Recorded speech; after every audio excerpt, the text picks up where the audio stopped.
Beyond Two Souls. Now, this is an interesting game because I don't think I've ever seen such a mixed reaction to a game before.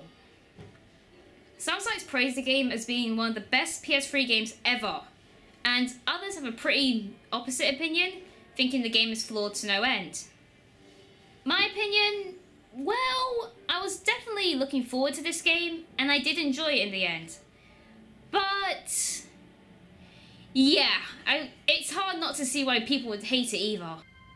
I was born with a strange gift. The ability to see what no human being has ever seen before. It's all mixed up in my head. The images, the sounds, the smell. I need to remember. Put things in order right up to this moment. Remember who I am. If I had to say how it all began,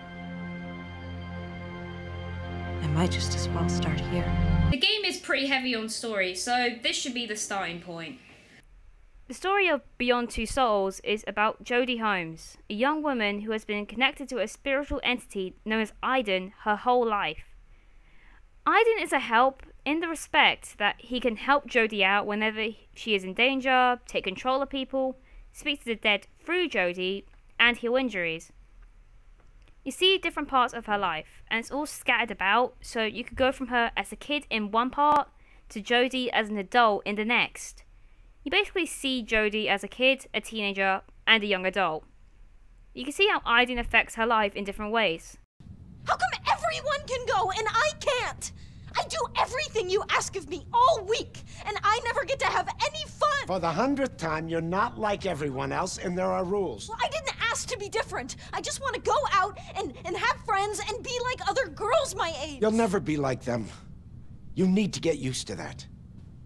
The game has a 500 Days of Summer look on things, and the story is told out of order, which, in the beginning, is a bit confusing. Characters we meet in Jodie's life aren't really introduced when we first see them, so it's annoying to begin with.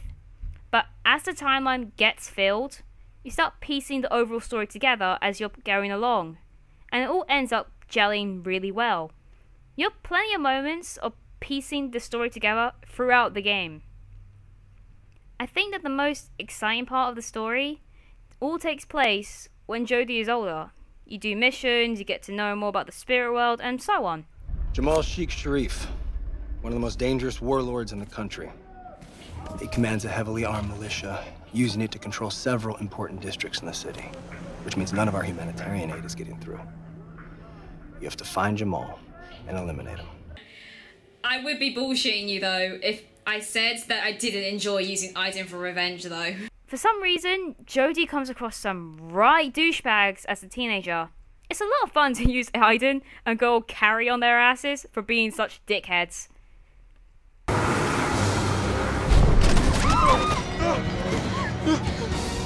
The windows! Try the windows! They're locked! Guys, this is a joke. It's really not funny. I'm not going to pretend to be an expert of Quantic Dream and their games. I haven't played any of their other games to tell you whether Beyond Two Souls is their masterpiece. Although, I do think that the motion capture and acting in this game is fantastic. The actors bring some great performances, and if you see the motion capture stuff, that's impressive considering how stupid they look. Begs the question though, why do people have problems with Beyond Two Souls? Well, that seems to be about the gameplay. In that regard, yeah, I'm not gonna lie, the gameplay is shit. You know there's a problem if walking is a chore. Jodie's movements can feel plain stiff at times. There's the quick time events as well, which is either fighting scenes or dodging things. You push the analog stick in the direction you're supposed to go in. Say, if Jodie punches to the right, push the analog stick to the right. The problem is that you're not always sure about the direction you're supposed to push the stick in. This led to me fucking up a lot, as I couldn't tell when I'm defending or attacking. There's Aiden, and you can switch to him using triangle. You can scout for enemies, pass through walls, and create attention if needed. This also has its issues because the game will only let you use Aiden at certain times. You just come to a stop if you're not meant to go somewhere, which makes no sense. Also, when it comes to enemies, it gets a bit weird as well. You can control them, or kill them, or sometimes you can't do anything. It really doesn't make any sense. Like games I played recently, Beyond Two Souls emphasizes choice. There are some choices that ultimately confuse me. At one point, when this guy takes Jodie to the CIA, you can tell him to go fuck himself. Then they're on a date later on. Yeah, that makes sense. There aren't really a lot of consequences either for what you do decide. The idea of consequences is there, but it doesn't really follow through. In fact, I think Aiden serves as your guardian angel if you screw up. There's no game over screen at all, so even when Jodie is under the threat of dying, you know you're safe because of him. If you look at the bad quick time events, stiff movements, and other limitations, Beyond Two Souls isn't the best gaming experience out there, despite the gameplay just passing playable.